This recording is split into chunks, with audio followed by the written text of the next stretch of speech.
Previously on Prodigy Bowlers Tour. But today was Nolan Nash's day. He bowled games of 233, 279, 265 for a cool little 777 for his first three stepladder games, and then a 215 in the title match to cap off a four-game stepladder series of 992. Not a Prodigy record. Excuse me? What do you mean, not a Prodigy record? Obviously, the play-by-play announcer on this episode of Prodigy Bowlers Tour was an idiot. Nolan Nash did set the all-time Prodigy Bowlers Tour scoring record on the October Points Tournament Division 1 show, episode 153. Let's review. The old record was held by Jesse the Body Hamadi, who set the record on February 22nd, 2020, when we taped the last episode of Prodigy Bowlers Tour before everyone scattered to the wind and production was suspended for what turned out to be 18 months due to the pandemic. On that episode 117, the 2020 George Washington Open, Jesse bowled games of 213, 258, 269, and 243 for a four-game total of 983. And those games of 258, 269, 243 totaled 770 for the three-game record. When I did the play-by-play of our last episode on Prodigy Bowlers Tour, episode 153, the KCO October Points Tournament in Division 1, I was recapping the games that Nolan had bowled in running the stepladder, but then I mistakenly said it wasn't a Prodigy record. I was wrong. And here's the comparison. Nolan's first three games of 233, 279, and 265, totaling 777, eclipsed Jesse's record of 770 by 7 pins. And then you add Nolan's 215 for his fourth game, that brings his four-game total to 992, which eclipses Jesse's four-game set of 985 by 7 pins. So I owe Nolan Nash a huge apology for mistakenly reporting that he didn't break the record. He did, and deserves all the props for doing so.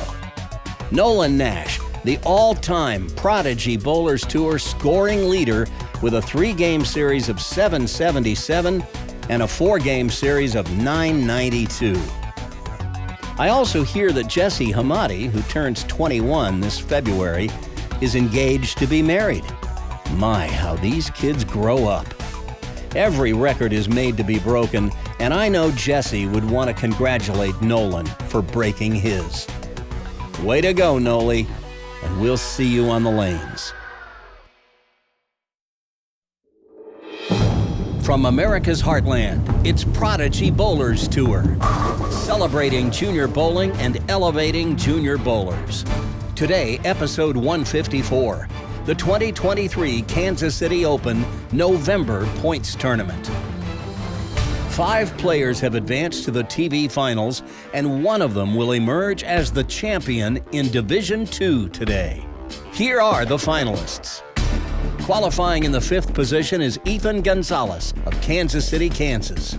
He'll face the number 4 qualifier, Christian Leahy of Prairie Village, Kansas.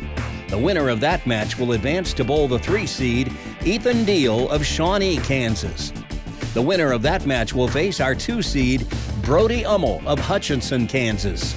And the winner of that match will bowl for the title against Skylar Holmes of Olathe, Kansas. She's our tournament leader today. One of these 5 young athletes will come out on top to claim the winner's share of the scholarship prize fund today, and will sign the coveted trophy pin on Prodigy Bowlers Tour. We're in Lawrence, Kansas, home of the KU Jayhawks, Rock Chalk, and Royal Crest Lanes, one of the largest bowling centers in this part of the state with 40 lanes. As usual at all KCO tournaments, the field is divided into 5 divisions, with Division 1 being the scratch bowlers with averages of 200 and higher. Divisions 2 through 5 each bowl handicap, with the handicap equal to 90% of the difference between their entering average and the top of the division. Today, we're featuring the Division II group, whose averages are 180 to 199. So their handicaps are 90% of the difference between their average and 199. Contestants choose whether they want to bowl the A squad or B squad when they submit their entry. Usually the higher average players choose to bowl the A squad since the lanes are only oiled once prior to the first flight in the morning. So if a player chooses to sleep in an extra hour, they'll be bowling on the burn all day. The early bird gets the fresh oil, as A squad bowls 3 games, then B squad bowls 3 games, then A squad returns for their afternoon block, and B squad follows with their afternoon block. Each squad bowls 6 games of qualifying, then the field is cut to the top 5 for the stepladder finals in all 5 divisions. Each month on Prodigy Bowlers Tour, we bring you 2 of those stepladders. We always bring you Division 1, which you'll see on episode 155 in another week. And we do a second division each month as we attempt to spread it out and cover the other 4 divisions equally throughout the season, with each of the handicap divisions getting coverage on 2 or 3 shows a season, so all the kids in the field have a chance to appear on Prodigy. Here's how the Division II qualifying played out. As you can see, Brody Hummel got off to a hot start, firing a 766 in his morning block to seize the early lead. Ethan Deal and Nehemiah Ellsworth also fired a morning set of more than 700, with Skylar Holmes and Tarek Coleman not far behind. Division II was our largest division this month, with 39 players in the field. A couple of names that should jump out at you: Colton Boob, who won in Division III last month on Prodigy, got re-rated up and competed this time in Division II, where he found the sailing a bit choppy. But he's won in Divisions 5, 4, and 3, and it's only a matter of time before he wins in Division II. And Nick Robbins, who had a rough go in the morning block, recovered in the afternoon. But as we look at the scores following the afternoon block, we see that Brody Hummel leveled off a bit as Skylar Holmes made a push for the top spot, while Christian Leahy rode a 270 in his 5th game to the 4th spot, and Ethan Gonzalez finished strong to grab the 5th seed. Our defending champion in Division II, who you first met at last year's November points tournament, Fiona West, posted a 263 in her 4th game to make a bid to get into the stepladder, but came up just a little short and finished as the alternate. And look at the move made by Nick Robbins. I mentioned that he recovered in the afternoon. He went from a 450 in the morning block to a 704 in the afternoon. Even though he dug himself a hole a little too deep to crawl out of, that recovery had to make him feel better about the day. But right now, it's time to get this party started. In Match 1, it's our number 5 qualifier, Ethan Gonzalez, against our number 4 qualifier, Christian Leahy. Both of these young men are making their 2nd appearance on Prodigy Bowlers Tour, and each one is seeking his 1st tournament title. And Christian Leahy, being the higher of the 2 qualifiers, had the option, and he has elected to let Ethan Gonzalez start the match. And he starts it with a bang. That's a strike to get things underway. You see the handicaps of the 2 players, Ethan getting 13, Christian getting 5, so an 8-pin handicap differential. And as you can see, Christian, one of those rare southpaws. We haven't had many left-handers on the show since we moved to Kansas City, but he's going to give us a look from the left side today. This young man appeared on Prodigy back at the March KCO in Division III, where he finished 5th.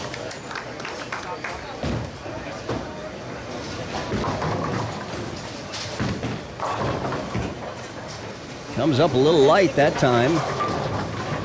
And the pin action not really to his favor, leaving the 3-10. Now for a left-hander, this is a little easier than it is for a righty. And he covers it beautifully.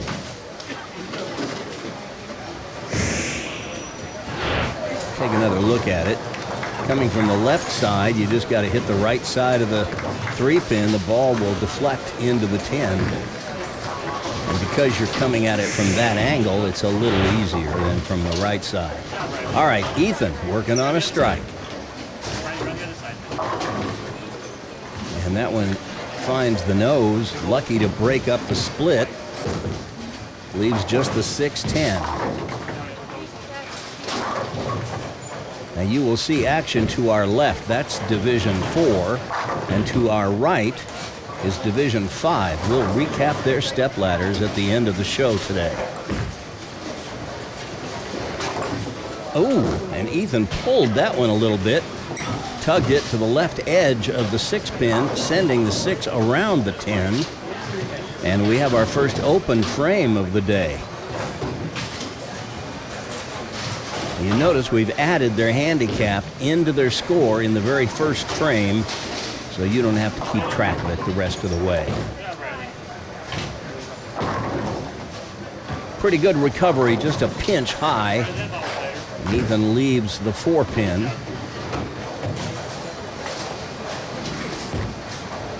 Shouldn't have any problem with this.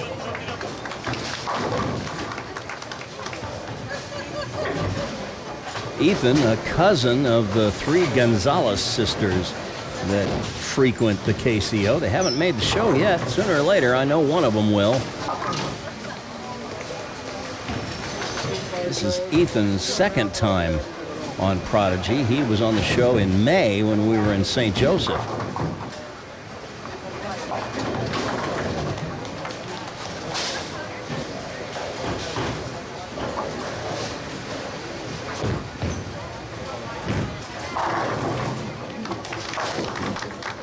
Christian gives it the big turn at the bottom, and it just delayed the hook. Didn't quite get back. Thin hit leaves the 3-5. Easy to chop when shooting it from the left side of the lane. Look out. But he covers it. This young man, 17 years old, was introduced to bowling by his father, who's going to be his doubles partner at next month's Adult Youth Doubles Classic at the KCO. Boom. Right in the pocket. High flush. I guess that's how they teach him to do it over at Ward Parkway Lanes, where he bowls. Heck, I used to bowl there when I was a kid. Watch this one. Over about 12 at the arrows, out to about 8. Boom. Down they go. That looks like the sweet spot to me.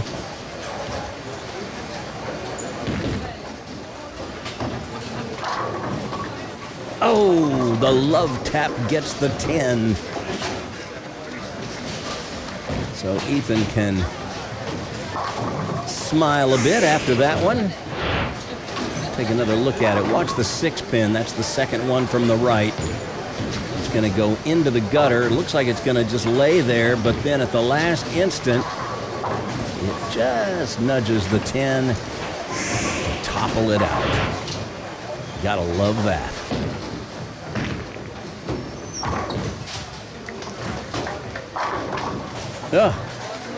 And then he follows it up with a ringing 10 the following frame.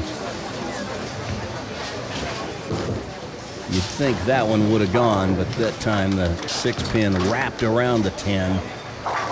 He'll go cross lane at it. Oh!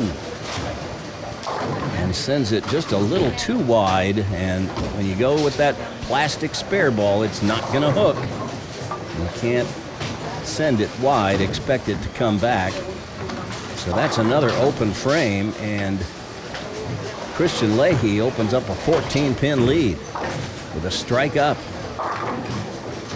But he pulls that one through the nose, and you could see him gesturing with his hands. He knew that was trouble. Could have been worse. Leaves just the 2. Easy spare.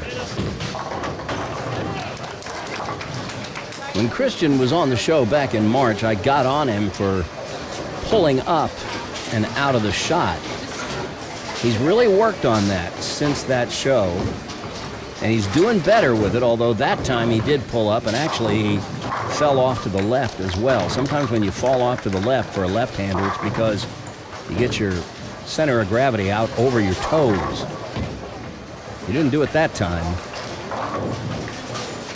But if you keep your shoulders back a little bit, keep your base under you, you'll be in better balance at the line. Light hit leaves the 3-5. Got to be careful with this. Something disturbed him and he backed off. And that's what I'm talking about. You shoot that 3-5 from the left side of the lane, and it opens up the space between the two pins, makes it easier to chop. I like to see the left-hander shoot the 3-5 down the right side of the lane. Right-hander shooting the 2-5 from the left side of the lane. Same issue.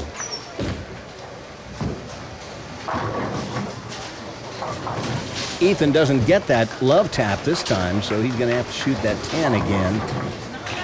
He missed it on the left lane just a moment ago.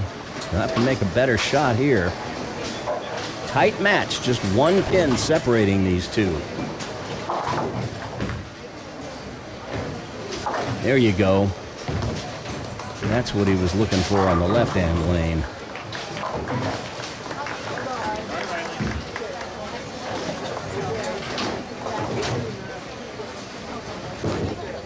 Well, quite often with these handicap divisions, the matches are won and lost with spares. Stay clean and you'll give yourself a chance. Throw enough of those, you won't need to shoot your spares. Man, that was a powerful strike. Watch it again. Ethan, a four-step approach. Pretty straight arm swing. I like his game. It's very simple. Easily repeatable.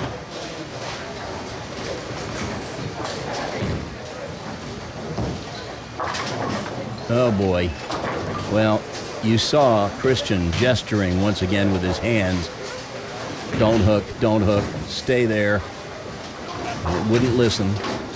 Sorry, Christian, my bowling ball never listened to me either. Not much you can do with the 4-6-7. Just take the count. That opens up a 10-pin advantage for Ethan Gonzalez. So Christian will move over to the left lane and hope for better fortunes here.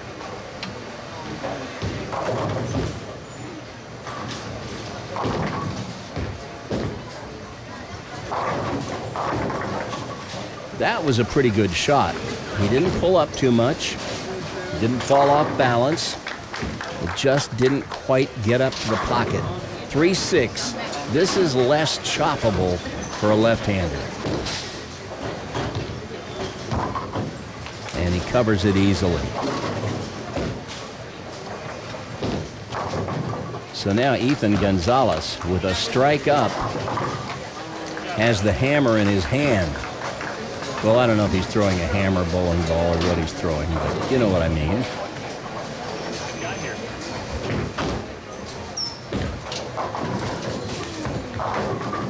And he gets the wall shot to take them all out. And that extends his lead to 20. Watch this. This one's going to come in a little light. But rather than getting the usual wall action, the 5-pin, he just ticks it with the ball, and it falls over and takes out the 4. The 4 gets the 7. A little unusual pin action there, but a strike is a strike is a strike, and you're happy to get any of them. Ooh, but he pulls that one. And it makes a beeline for the nose, and look out, it's the 4-6-7. We saw Christian with this in the 7th frame. And barring a miracle here, This is going to tighten this match quite a bit.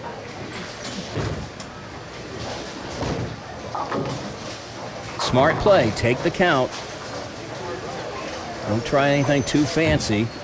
Looks like we had a scoring malfunction on the overhead score sheet, so KCO board member Brent Whitesell making the correction. The score you see on your screen is correct.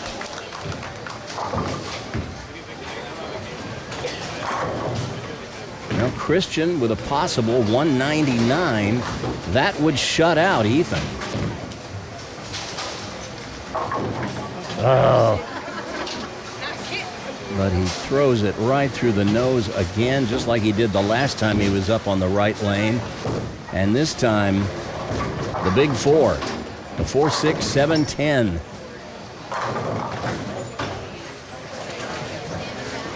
And an open frame to hand Ethan a 21-pin lead heading into the 10th frame. Well, Christian can strike out for 173. Well, now he can't. Most he can get now is 163, and that just handed the match to Ethan. I was going to say 3 strikes in the 10th. He would have at least forced Ethan to mark, but now all Ethan's got to do is show up.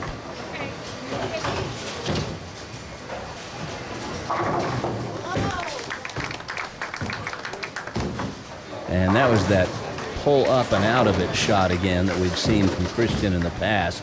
Didn't really matter at that point in the match, but a little bit of a sloppy game, really bowled by both players.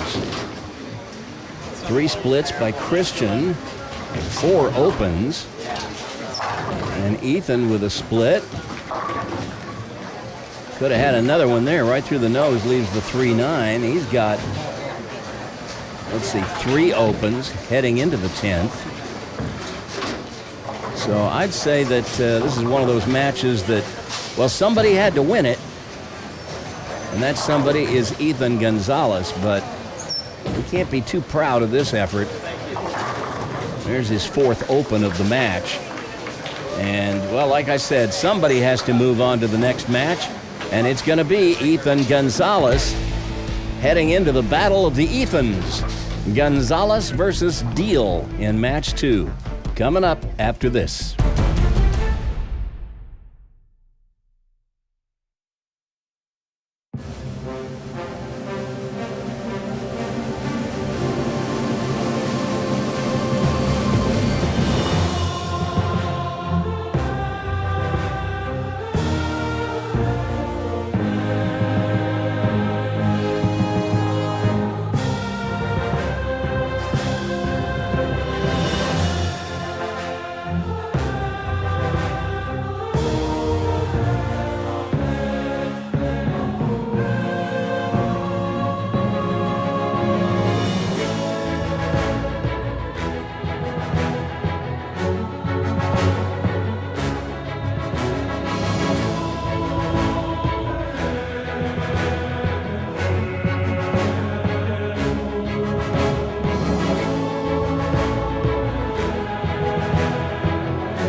In a pretty sloppy game in which both players had 4 open frames, Ethan Gonzalez managed to come out on top to advance.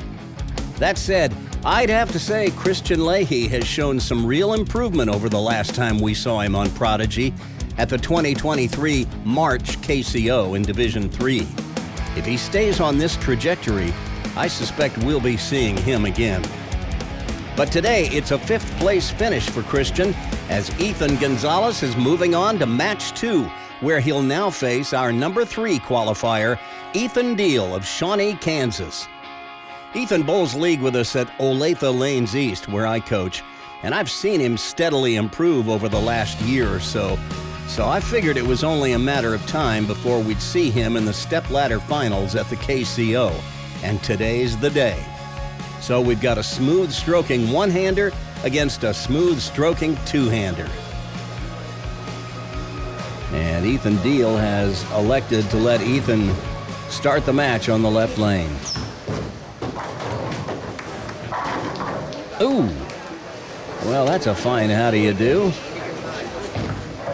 Pretty good shot. Ethan is like, what do I have to do to get one to go?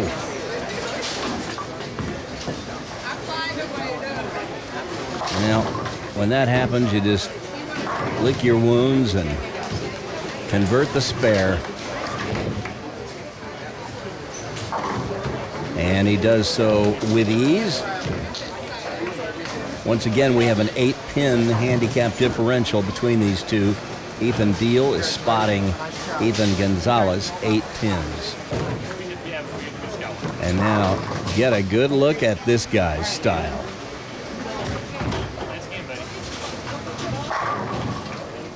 Crunch. And that's the way you start a match right there. Ethan Deal, who we don't know much about at the KCO, but we're pretty familiar with him out at Olathe Lanes East. He bowls league with us. Watch this. At the bottom of the swing, that ball not only under his head, but actually a little inside of it, to the left of it. That's even better. Look how close it is to his ankle. His hand completely below the equator of the ball. This is where all the power lives. That is ideal position. He pulls up a little bit through the release. I'd like to see him post the shot, stay down a little longer, but what's not to like about that shot? Oh, he fell off balance that time, and it doesn't quite get up. And what a way to get 5. This is one of the busier washouts. The 1, 2, 4, 8, 10. You make it by putting the ball on the Brooklyn side of the head pin. The ball will get the 2 and the 4, and 2 will get the 8. You want to send that head pin over into the 10. That's the main challenge of this spare. And it is a spare, not a split. I don't talk about this often, but if the head pin is up, it's not a split. And that is a little messy 7-out open frame in the second. You see, we added his 5 pins of handicap to what would have been 17 in the first frame, and so his handicap is all accounted for in his score. We'll do the same thing with Ethan Gonzalez. Well, light shaker doesn't quite do its work.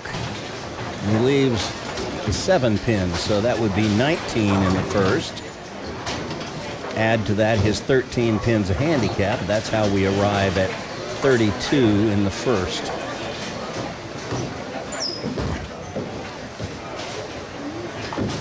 And he makes it look easy.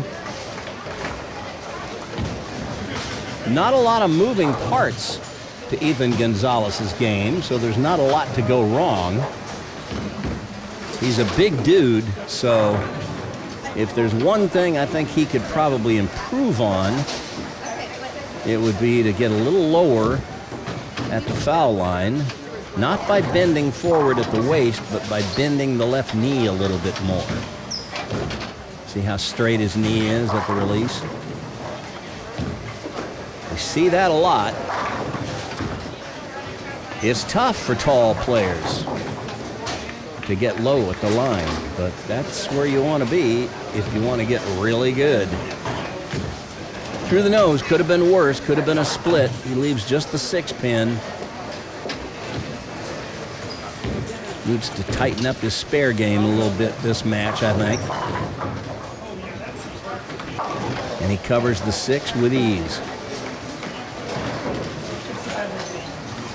Well, we haven't seen Ethan Deal on Prodigy Bowlers Tour before. He does bowl the KCO occasionally.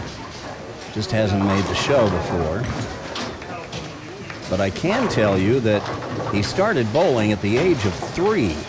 So he certainly knows his way around a bowling alley.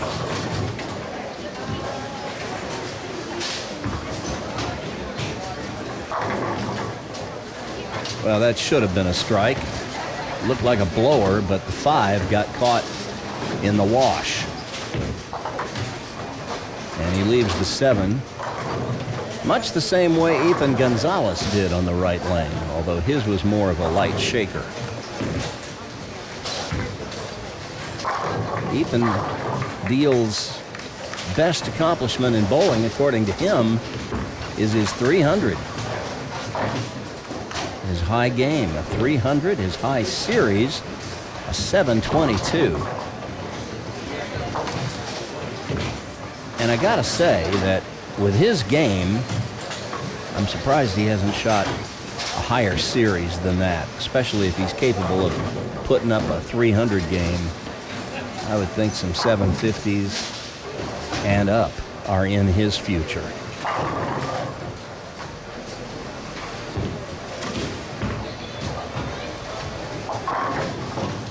Rips him apart that time. See if we can get another look at that one. And watch how his hand comes right up the back of the ball. We're going to take a look at his footwork. You'll see it here, though. See how that hand comes right up through the back of the ball. It doesn't go around the side of the ball.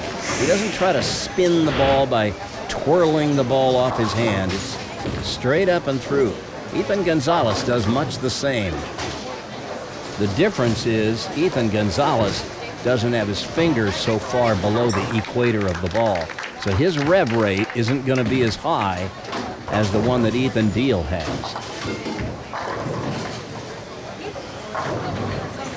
That's one of the advantages of bowling two-handed. Two-handers will rev it up because they can get that right hand, or a left-hander gets the left hand, below the ball so late in the release. And as I've mentioned before, that's where all the power lives. When we talk about power in bowling, it has nothing to do with how hard you throw it. It has to do with revs and how that ball will drive through the pins.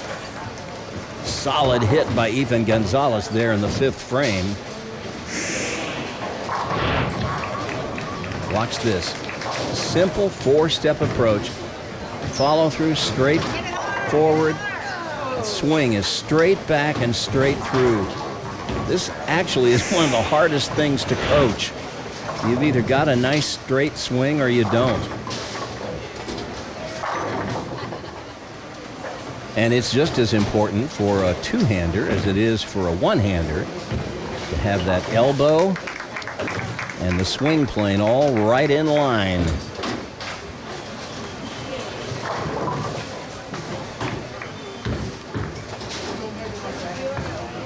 You can see it there with Ethan Deal, how his elbow and his forearm and his upper arm are all right in line with one another. Right in line with the swing plane. If there is one part of the game that trumps all others in importance, I'd have to say it's a straight arm swing. You can get away with a lot of evils in your game if you've got that going for you. But sometimes there's no cure for bad carry. That was a great shot Ethan Deal just threw. He sent the 5-pin over toward the 7, but it went in front of the 7. Watch this. This is a good shot. He can't believe that didn't go. I'm right there with you, Ethan. But I'll bet he makes short work of this 7-pin.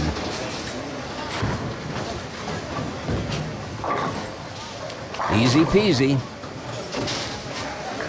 These better players make the easy spares look as easy as they ought to be.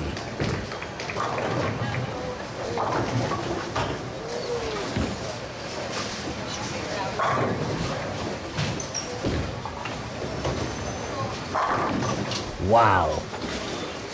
Another really good shot that could have gone. Here's how you leave the ring and 10. Watch the 6-pin, the second one from the right. It's going to go to the wall and fly up and around the neck of the 10-pin, and there is just no accounting for that. The ball does deflect a little bit more than is ideal on that hit, but it's a good shot. Could have struck. But he gets the spare and maintains his 21-pin lead. And that open frame that Ethan Deal suffered in the second frame just continues to plague him because he hasn't been able to get a double anywhere along the way to cut into Ethan Gonzalez's lead. And Ethan Gonzalez has continued to stay clean. Although he's going to get a bit of a challenge here in the 7th frame. He leaves the 2-4-5. One of these tricky little clusters that can be a problem sometimes. We'll see how he shoots it. Looks like he's going to go at it from the right side of the lane. This is danger, danger. But he covers it. No muss, no fuss. I mentioned it earlier, those 2-5 combinations for right-handers. You watch the pros, and they will usually shoot it down the left side of the lane to close down the gap between the 2 and 5, making it a little less likely to chop. Through the nose. And I showed you Ethan's game in some detail after that strike in the first frame. He hasn't really been able to string them since, and that's kind of been his problem. He's a 2.0 average player. He's got the game. He could easily be a 220 average player, but he's got to work on his consistency and his spare shooting. Ouch. And that widens the gap to 31 pins. He trails Ethan Gonzalez. Yep, spare shooting and consistency. Once he figures those two things out, he's going to be a handful.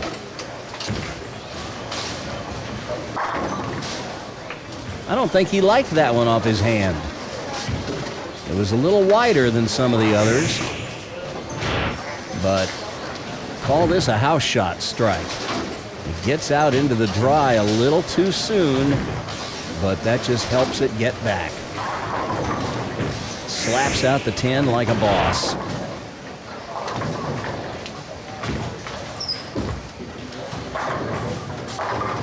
Oh, Ethan Gonzalez pulled that one, but it's set in the oil. That's another kind of house shot strike. You pull it, it skids in the oil a little farther down the lane. And we used to say area check. Watch this. This thing never gets to the right of about 13. Comes in a little high, but when you come in high from a shallower angle, you're more likely to get the trip 4.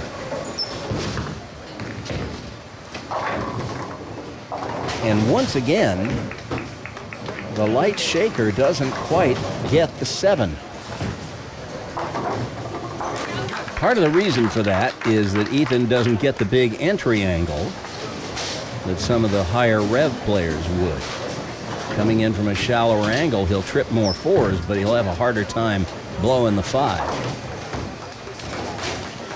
But he takes care of the spare and has a 31-pin lead. Ethan Deal with a possible 205 that would force Ethan Gonzalez to strike on his first ball on the 10th and spare on the fill to win by 1. But Ethan Deal has no more margin for error. He's got to take it off the sheet from here.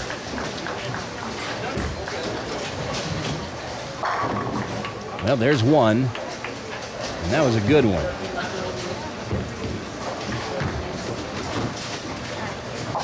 Cuts the lead to 21, but now his work is only just beginning. We'll take another look at that one. This was a really good one. 4-step approach, smooth off his hand. You really can't do it much better than that. And now he needs at least the first 2 in the 10th. Oh, no. Through the nose, and that's going to make his challenge, well, it's going to make it very difficult for him to win at this point. The best he can do now is 184. Ethan Gonzalez is sitting at 176 if he doesn't throw another shot.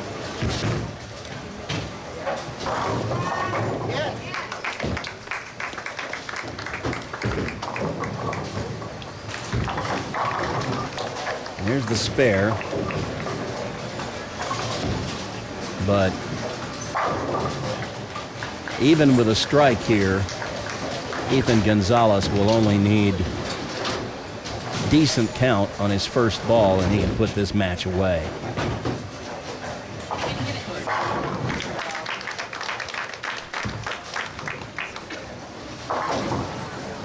Seven on the fill.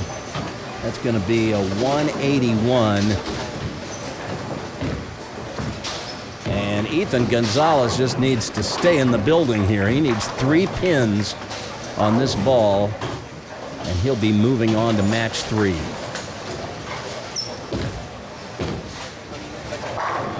Bingo. One of his best shots of the day, I'd say.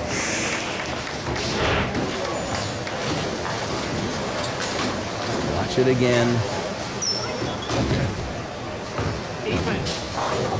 There's just not a lot to go wrong with this game. I mean, yes, he could get the ball a little closer to his ankle at the release, sure. He could get a little lower at the foul line, but there's just not a lot to go wrong. I think he got a little distracted there. Somebody was yelling at him, "Ethan, you're up on the wrong lane." He was about to throw a shot on the left lane, lane 11. And he realized that he needed to throw it on lane 12, but it's okay. This match is already put away. And he's going to finish with a 203. And that is more than enough to take the battle of the Ethans, as it's Ethan Gonzalez who's moving on to match 3, where he's going to face a relatively unknown commodity in Brody Ummel next.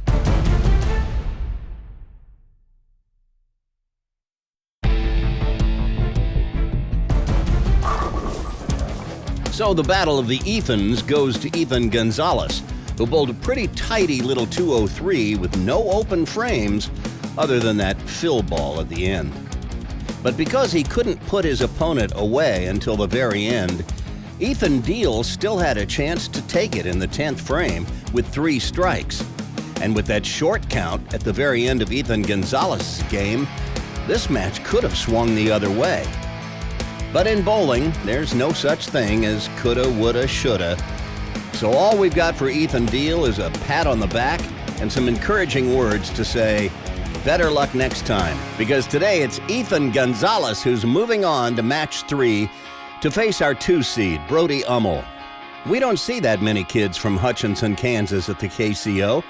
For those of you who don't know, Hutchinson is about 200 miles southwest of Kansas City and about 40 miles northwest of Wichita. I won't say it's in the middle of nowhere, because apparently they've got a bowling alley with a youth program that has produced this young fellow, and he just might sneak up and surprise some folks today. He shot a 279 in qualifying earlier to vault up the leaderboard and into contention. So Ethan better come correct if he wants to keep climbing the step ladder. Once again, Ethan is going to start the match. Comes up just a pinch high. Ethan Gonzalez says his best accomplishment in bowling was when he was a second place medalist in a tournament in Scotland. He's actually bowled all over Europe. He was in a tournament in England as well.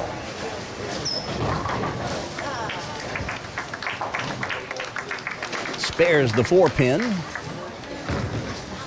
And as you can see, Brody Hummel is getting 0 pins in handicap, which means his average is bumping up against the top of the Division II range, which means he's a 198 or 199 average.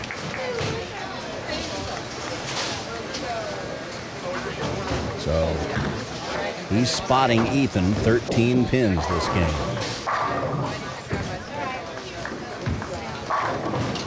And he starts with a powerful strike. Brody turns 18 later this month in November. His birthday is just a couple of days before mine. Take another look at that shot. He's a 6-step approach guy. Don't see that all that often anymore.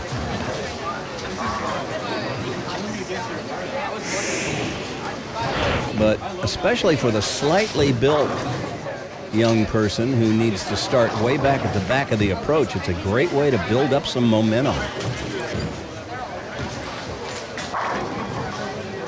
2 frames, 2 strikes. Got to be happy with that.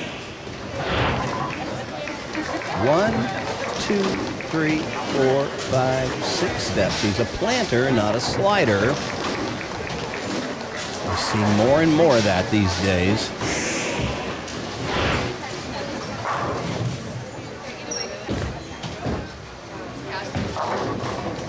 There's that light shaker that Ethan's been going to the well for.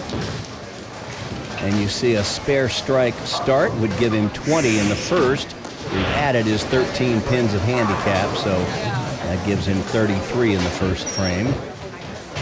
Here he is at release, and you can see that ball is right under his head, just about under his head anyway. Love to see that ball get a little bit closer to his ankle, but other than that, he's in pretty good position. And he's certainly been at this long enough to know what he's doing out there. Another ringing 10. Ethan's high score of 268. He finished second in Division III in St. Joseph back in May, but in November a year ago when we were in Lawrence, he finished third. So he likes bowling here. Oh, he pulled it. And there's an unforced error.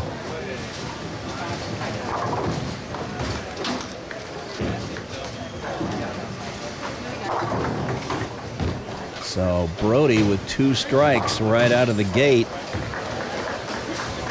overcomes that 13-pin handicap.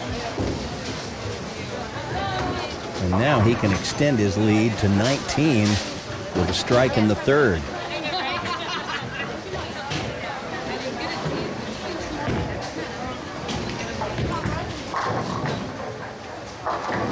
But instead it goes through the nose, and he leaves the 6-10. Brody said he started his first league bowling one-handed, and then he learned to bowl two-handed by watching videos on YouTube. He admitted to me that he's been watching Prodigy Bowlers Tour for years, so who knows, maybe he learned by watching some Prodigy kids. Takes the spare ball to cover that right corner spare, the 6-10, and he takes care of it with no problemo. His best moment in bowling?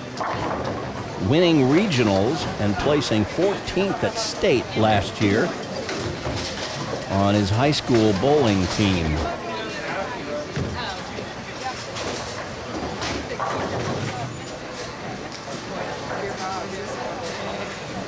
Says he's one of the quietest people you will ever meet. So I'll be surprised if we see any outward displays of emotion this match from Brody.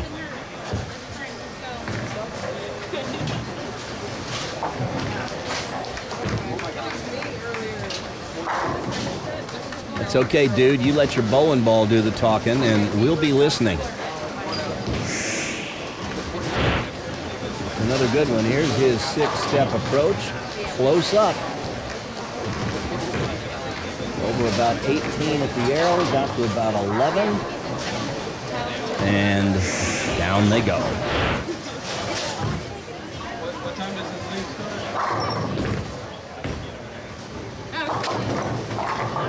Boy, I'll tell you what.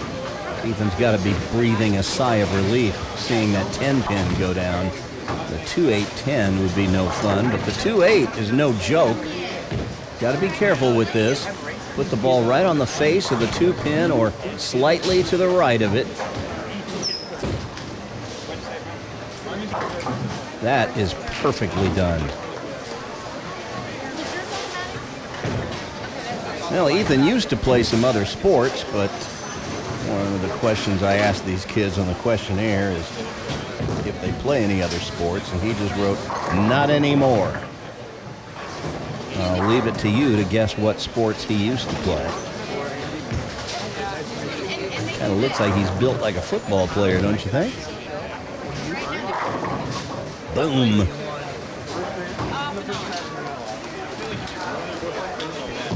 Tackles those pins like they're tackling dummies.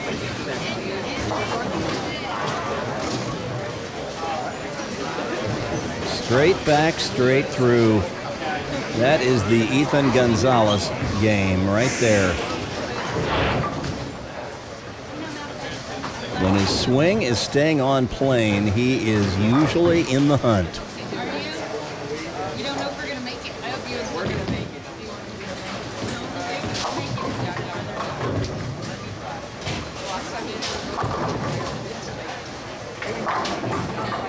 This is Brody Hummel's first appearance at the KCO, and he's making it look a lot easier than it is.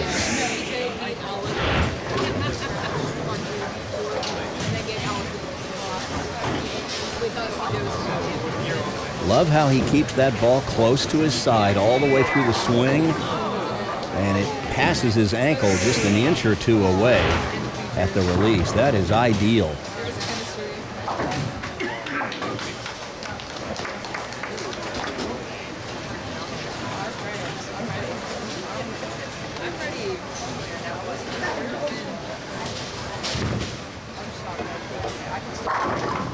Look at that, man.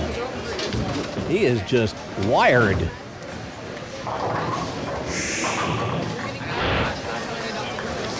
Says his favorite pro bowler is Jason Belmonte. I think there might be a little Belmo influence in that game. Talking about how he keeps that ball so close to his side. That is a hallmark of Belmo's game. Oh dear. Well, Ethan let that one sail. And now he's got trouble. The 1-2-10. I mentioned earlier that the washout is not a split. Anytime you have the head pin standing, it's not considered a split, even though the 1 and 10 sit the same distance from one another that the 7-10 do. But he gets a little too much of the head pin to convert the washout. And so that's an open frame, and look at this. Brody Hummel now enjoys a 39-pin lead, and Ethan has been the one being chased all day today. Now he's in the chaser role.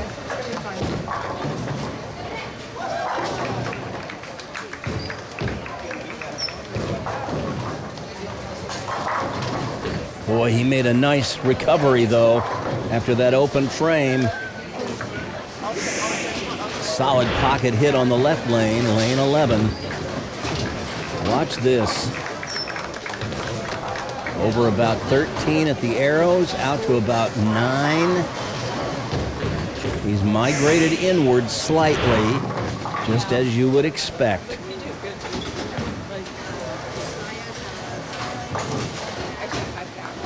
He's going to need a whole bunch of strikes here at the end if he wants to catch Brody.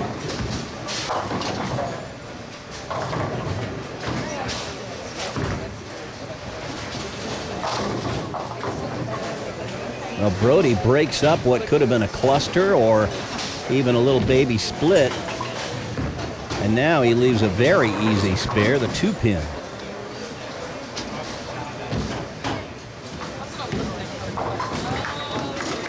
Love it when you can get that pin action to help you out.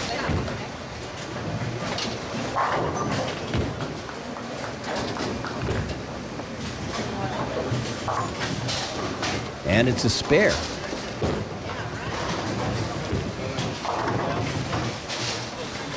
Ethan Gonzalez has a possible 229. Brody Hummel is going at a 227 pace. And when we talk about going at a certain pace, we mean strike, spare, strike, spare, strike, spare the rest of the way. So this game is far from over. But Ethan doesn't have a lot of miss area left.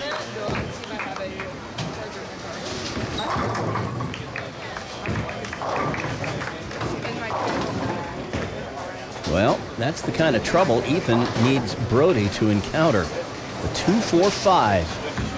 This is no gimme. So far today, we've seen all the players shoot at the 2-5 from the right side of the lane, or in the case of the left-hander that was on the 3-5, he shot it from the left side of the lane. It looks like Brody's going to do the same thing. This is the way that we're most likely to chop it. But he covers it.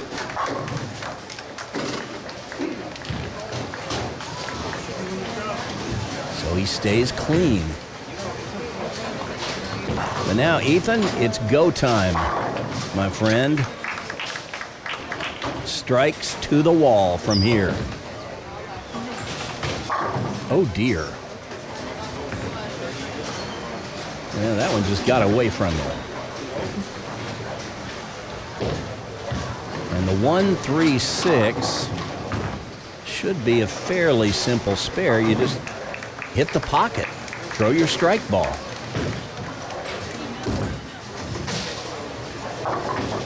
Oh, he misses the head pin twice, and that's never any good. And that means that the lead is now 47 pins, and Brody is in the driver's seat. Ethan now can get to 197 with 4 strikes from here. Brody can get past that in the 9th frame. And the wheels have come off.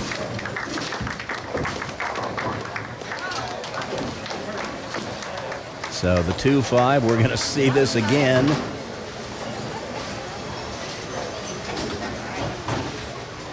I don't think Ethan's had any problem with this today, though. He's made it look easy. And he covers it again. But now he's running out of bullets. The best Ethan can get now is 187. Brody just needs 7 pins on this ball, and he will shut out Ethan.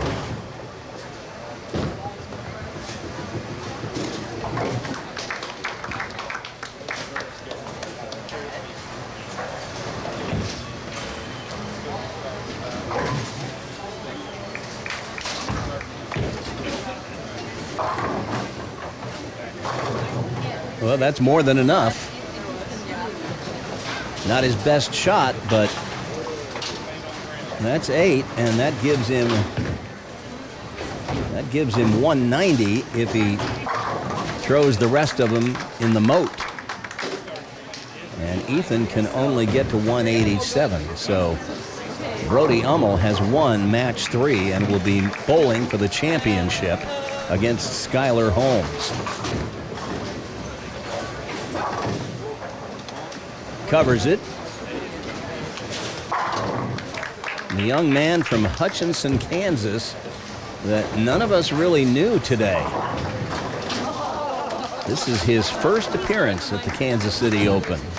I love my mindset. Hopefully it won't be his last. That ball was wonderful.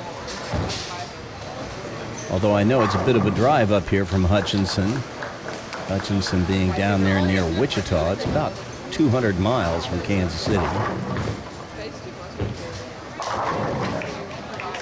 Well, we've seen a few swishing 7s today, haven't we?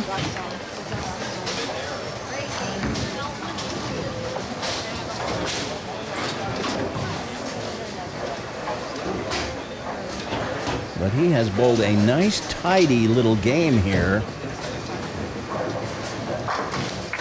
Spare strike for 221.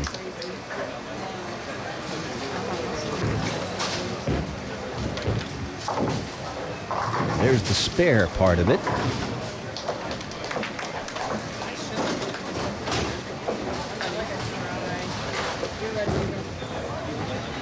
Well, Ethan can't really complain. He had a good ride today. Qualifying in the 5th position, and he won a couple of matches. Just didn't quite have it this 3rd match.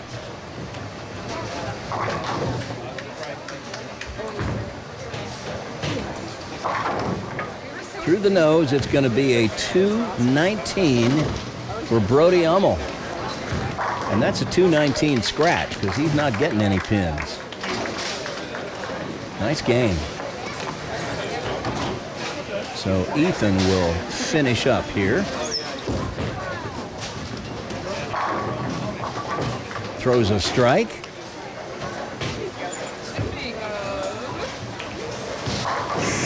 We'll give that one another look.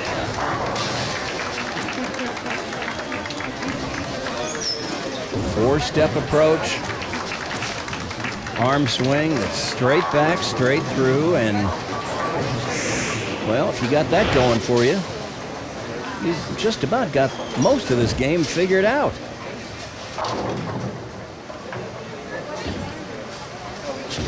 Comes up a little light on that hit. He's going to finish with 177 if he covers this.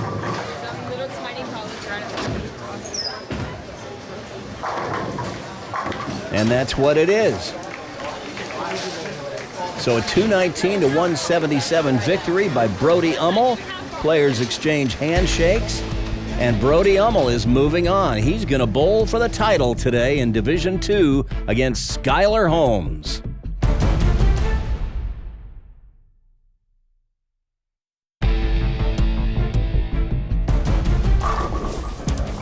Ethan Gonzalez had a real nice run today. He qualified 5th, won 2 matches in the stepladder, and except for a couple of mistakes that last match, he bowled pretty darn well. Brody Hummel just bowled a little bit better. So it's a 3rd place finish for Ethan Gonzalez, a showing that should make him pretty happy, I would guess.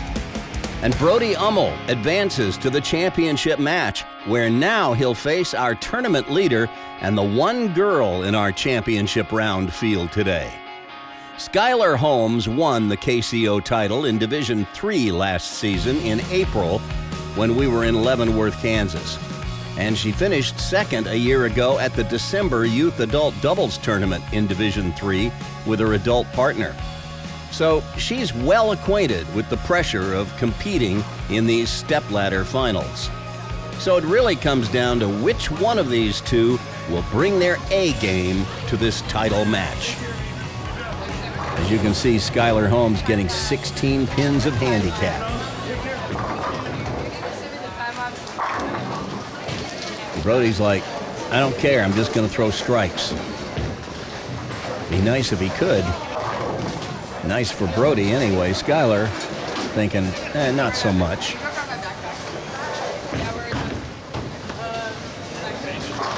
Skylar finished first at the April KCO in Division III this past season, and at the Adult Youth in December finished second. Oh no! That's not how you want to start. The 6-7-10. Well, put the ball over on the right edge of the 6 pin like you're shooting the 10. Slide that 6 across the lane. Well, she went for it boldly, a little too boldly, put it in the channel, and that's an open frame, and you see that we've added her 16 pins of handicap into her score right there in the first frame. 7 plus 16 is 23. That's how we arrive at that score. And since Brody's getting no pins, there'll be nothing else to add the rest of the way other than the score.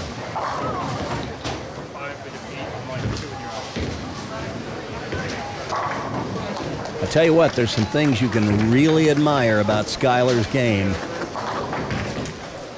She keeps her head super steady through the release. Watch that. And another one with a nice straight back and forth arm swing. And a great follow through.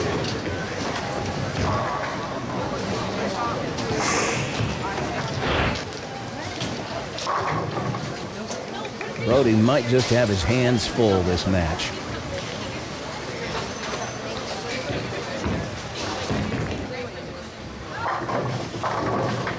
Oh, how'd he do that? I've seen trip 4s in my day, but that one was a little unusual. I guess it's the 2 pin that slips between the 4 and the 7, but it's the head of the 2 pin that gets the bottom of the 4. It's a little different than the way we usually see it, but that's 2 strikes and 2 frames, and I know Brody's not going to argue over it.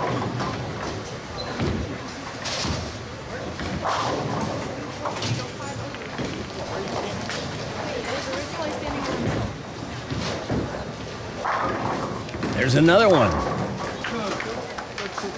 And Brody comes out firing in the championship match. Watch this one again. Over about 17 at the arrows, out to about 9. This is where we've seen him before. That looks to be the right angle.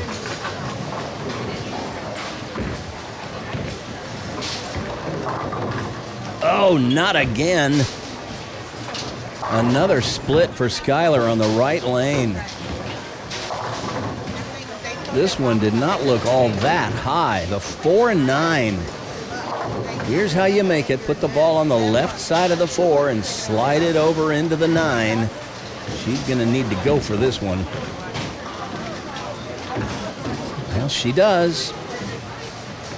She's leaving nothing in the bag. But that's 2 open frames and 3 frames and a 31 pin deficit despite being spotted 16. Well, once again, the action to our left is Division 4. The action to our right is Division 5. We'll tell you how their stepladders played out at the end of the show. Skylar goes through the nose once again, breaks up the split this time, leaves just the 6 pin. I would expect she would make this. After the spares she's faced thus far, this one will seem pretty easy.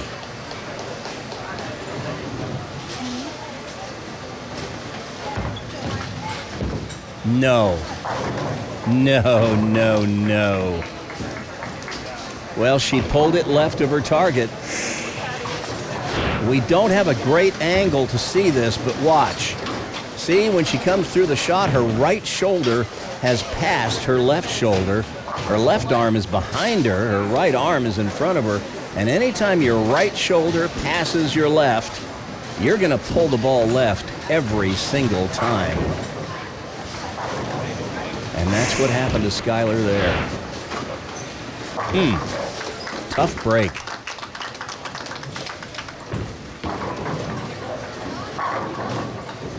And the hits just keep on coming. Brody Hummel, 4 in a row out of the gate. Wow.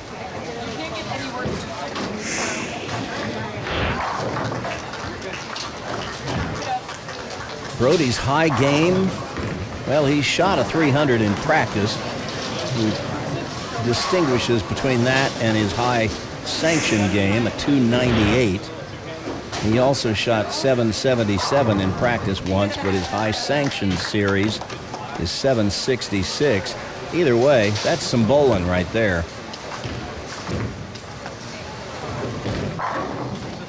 And all he does is strike. Tell you what, you make yourself very difficult to beat if all you do is strike. Who is this guy? Wow. All right, Skyler.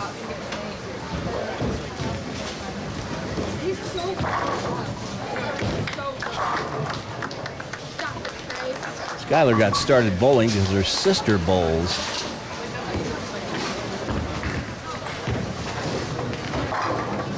And that's more like what we're used to seeing out of Skyler Holmes. That was a good shot.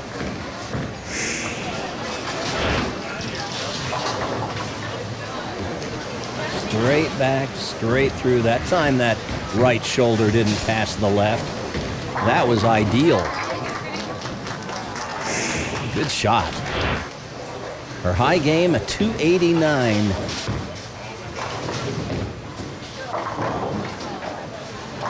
Her high series, a 717. And I'm a little surprised she hasn't bowled higher than that. She's got enough game. She didn't start bowling until the age of 13. She's 17 now, so she really hasn't been at it all that long.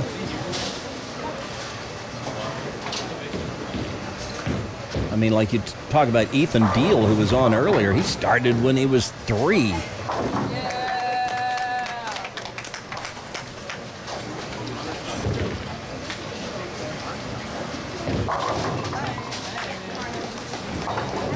Well, Brody,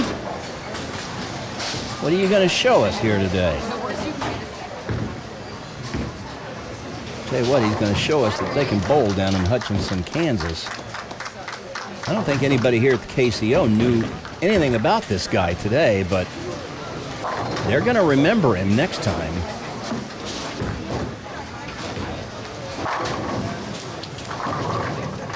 Ho-hum. He's halfway to a 300.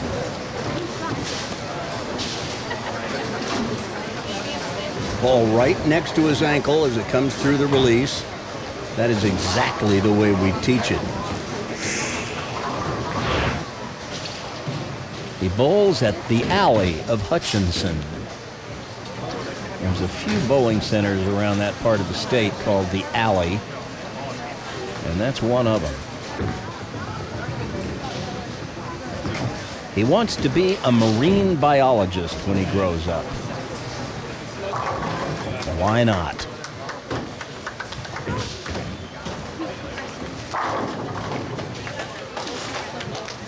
I mean, if bowling doesn't provide enough of a challenge, he'll find something that will. He also plays golf. You want a sport that'll challenge you.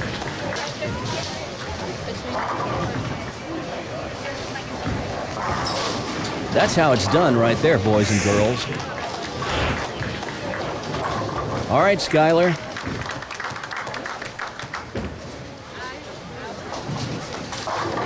She gets the ripper. Finds that half pocket and gets the ball to take out the 5, and that was almost a can opener. Watch this again. See if we can pick up how the ball went through the pins. It's going to hit the half pocket, sends the 5 over toward the 7. The ball splits the 5 and 6 like a can opener.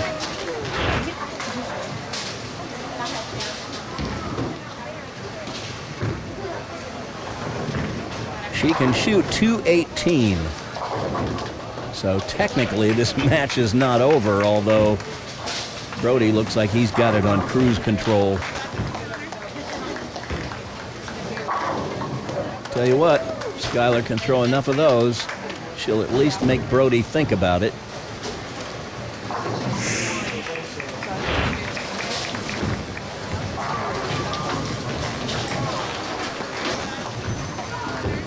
This was a really good shot.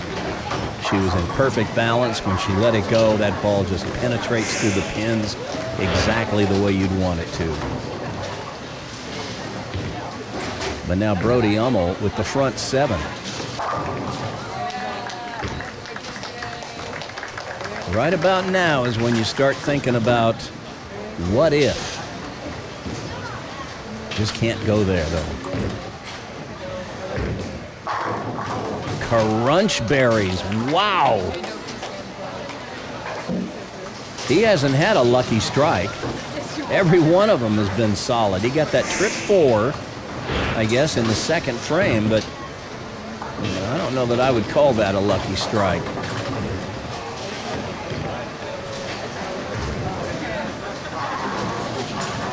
That was just a truck. Get the license number.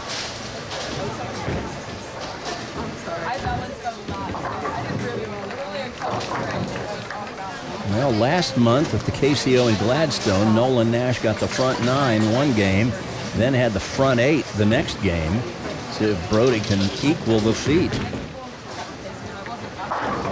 Oh, just a little high, leaves the 4.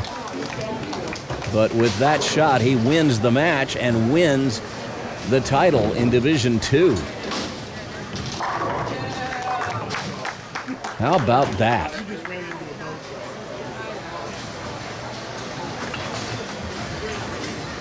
The kid from Hutchinson, Kansas, comes to Lawrence and shows him how it's done. Covers the spare, so he's looking at a possible 279.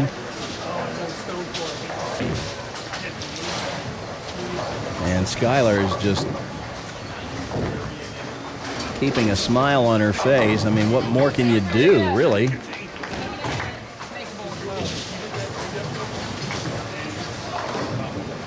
She made a couple of bad shots on the right lane when she left those splits in the first and third frames, and then she whiffed that easy spare in the 4th, but she's been around the pocket the rest of the time. And another big wide open split. She's going to finish about the way she started with the 6-7-10 on the right lane again. And maybe she'll make a little better pass at it this time. Here's how to make it. Slide that 6 across the lane into the 7. Not like that. Well, guess it doesn't really matter. This game was already out of reach for Skylar. She bowled awfully well to get into the top spot, only to have it slip through her fingers. But, I mean, you can't really complain too much when somebody goes out and throws the front 8 at you. There's a good shot. She looks a little shell-shocked. I guess I would be too. You go out there thinking you've got a chance to win the tournament, and somebody goes out there and throws nothing but strikes at you. Not much you can do but just tip your hat and shake their hand.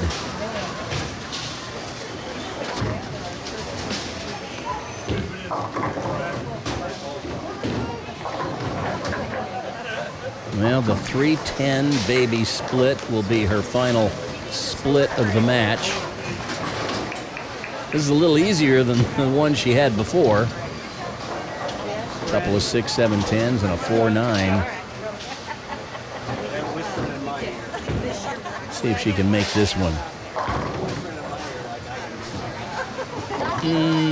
Not quite. So a 172 for Skylar, and looks like we have another scoring mistake by the machine overhead, so Brent steps in to make the correction.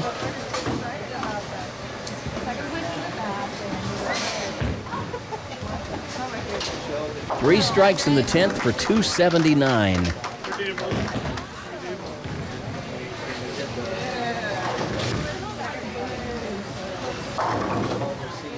But no, it's another 4-pin.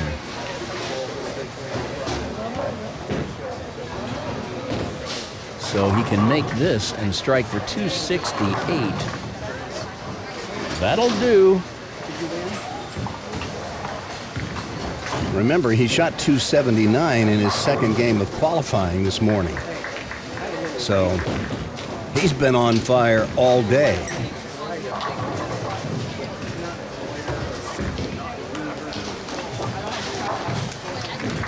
And this game is just going to be the icing on the cake.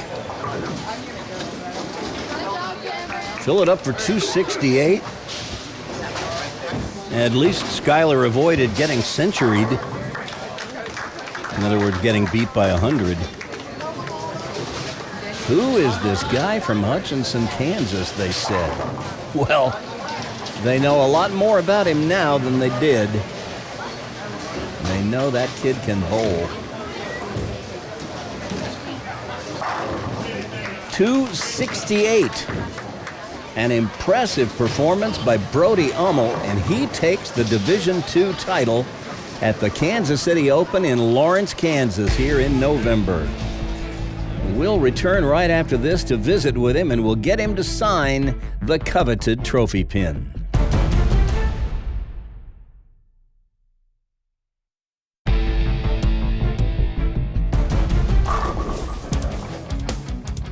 Had to empathize with Skylar.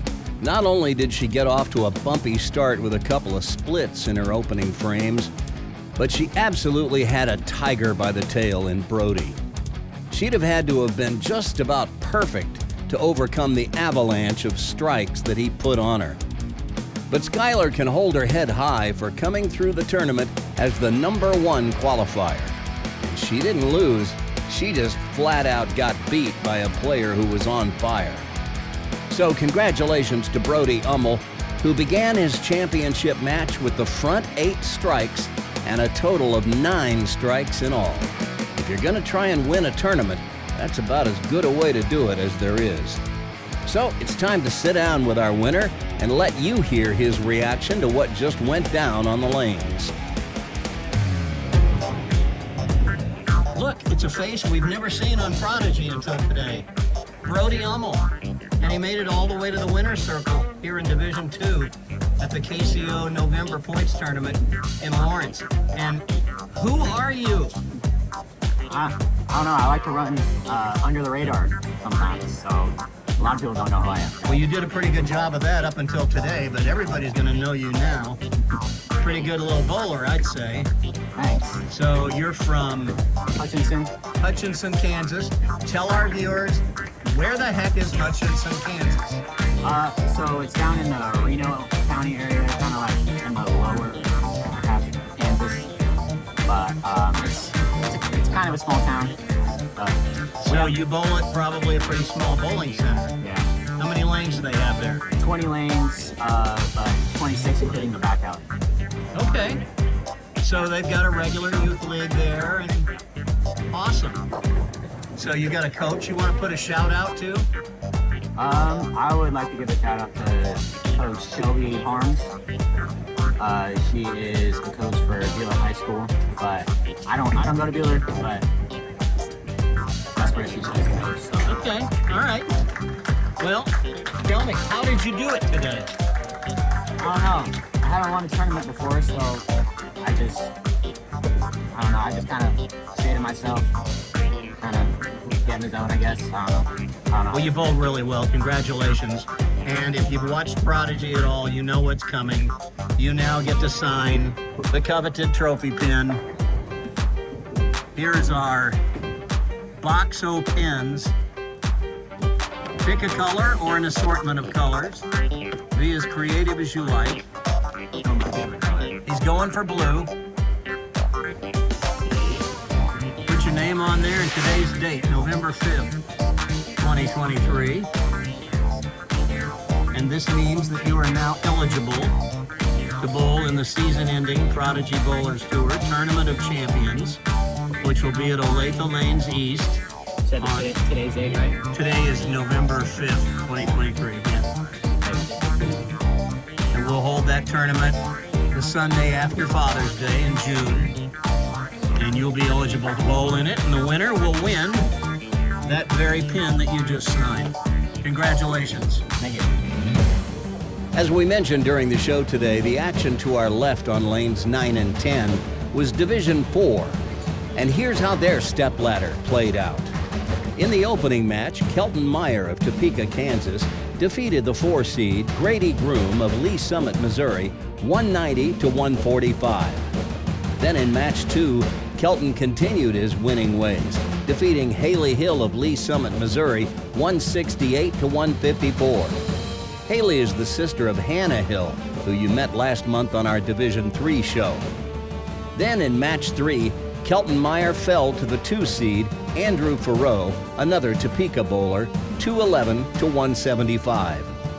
And in the championship match, Andrew Farrow took down Grace Ryder of Pilot Grove, Missouri, 184 to 151. You've seen Grace on Prodigy a few times before, including on the Prodigy Tournament of Champions this past summer.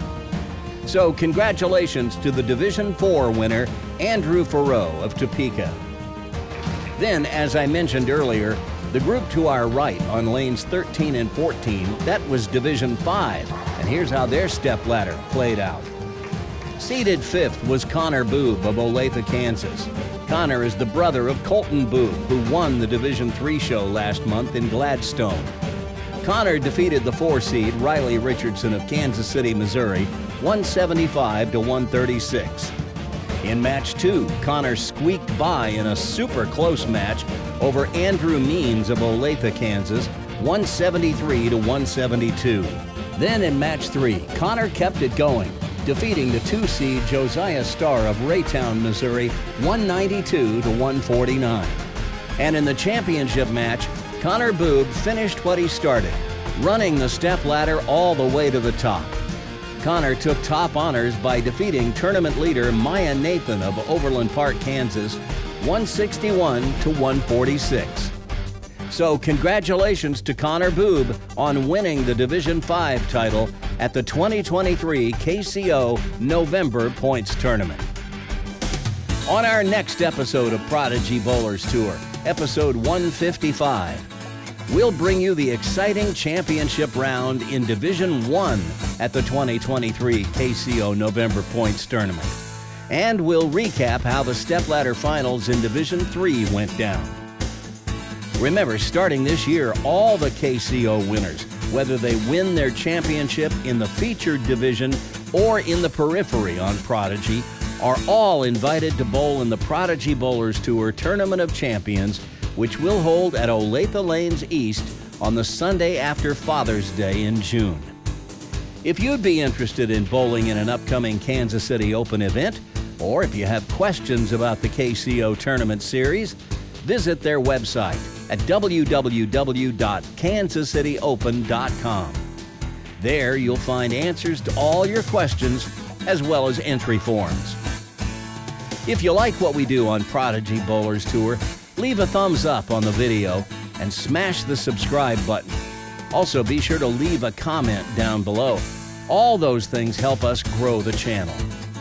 And if you'd like to support the creative work that goes into creating each episode of Prodigy, and it takes about 35 to 40 hours to edit each and every episode of the show, become a Prodigy patron. For just $5 a month, you'll get early access to all our full-length episodes of Prodigy, and for just $10 a month, You'll get that, and you'll get your name in the show's closing credits as an executive producer. You know, like they do in Hollywood. Go to www.patreon.com/Prodigy Bowlers Tour and follow the prompts to become a patron. To keep up with all things Prodigy, visit our Facebook group. From any page on Facebook, type Prodigy Bowlers Tour into the search bar and hit enter. That'll take you to a page where you can submit a request to join the group. But remember to answer the 3 screening questions so we know you're not just a spam bot, because nobody wants those in the group. So that's it from Royal Crest Lanes in Lawrence, Kansas today. Be sure to be on the lookout for episode 155, the Division I Stepladder. That episode will drop in about a week, most likely on the Saturday of Thanksgiving weekend.